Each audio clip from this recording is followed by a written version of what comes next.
પ્રધાનમંત્રી નરેન્દ્ર મોદીએ વસુધૈવ કુટુંબકમના સિદ્ધાંત સાથે 17 વિદેશી સંસદોને સંબોધી.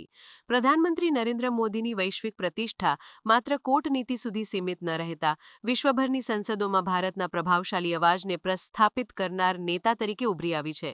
વિવિધ રાષ્ટ્રોની વિધાનસભાઓમાં તેમના સંબોધનો એ વાતની પુષ્ટિ કરે છે કે ભારત હવે વૈશ્વિક મંચ પર માત્ર સંવાદથી આગળ વધીને આત્મવિશ્વાસ અને દ્રઢતાપૂર્વક પોતાની ભૂમિકા ભજવી રહ્યું છે. વડાપ્રધાન નરેન્દ્ર મોદીએ તાજેતરમાં નામીબિયાની સંસદમાં કરેલા સંબોધન સાથે વિદેશી સંસદોને સંબોધિત કરવાની સંખ્યા 17 પર પહોંચાડી છે, જે અગાઉના તમામ કોંગ્રેસી વડાપ્રધાનોના સંયુક્ત આંકડાની બરાબરી કરે છે. આ સિદ્ધિ તેમના 10 વર્ષના કાર્યકાળમાં ભારતની વૈશ્વિક પહોંચ અને સ્વીકૃતિમાં થયેલા નોંધપાત્ર વધારાને રેખાંકિત કરે છે.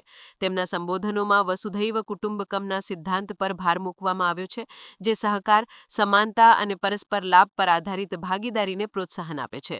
આ સંબોધનો દ્વારા ભારતે આબોહવા પરિવર્તન, આતંકવાદ, આર્થિક વિકાસ અને તકનીકી પ્રગતિ જેવા ગંભીર વૈશ્વિક મુદ્દાઓ પર પોતાનો દ્રષ્ટિકોણ સ્પષ્ટપણે રજૂ કર્યો છે. પ્રધાનમંત્રી નરેન્દ્ર મોદીના નેતૃત્વ હેઠળ ભારત એક સર્વસંમતિ નિર્માતા અને વિશ્વના દક્ષિણના ભાગના દેશોના અવાજ તરીકે ઉભરી આવ્યું છે. આંતરરાષ્ટ્રીય મંચો પર ભારતની વધતી સક્રિયતા દેશની વિદેશ નીતિમાં આવેલા પરિવર્તન અને નવા આત્મવિશ્વાસનું પ્રતીક છે.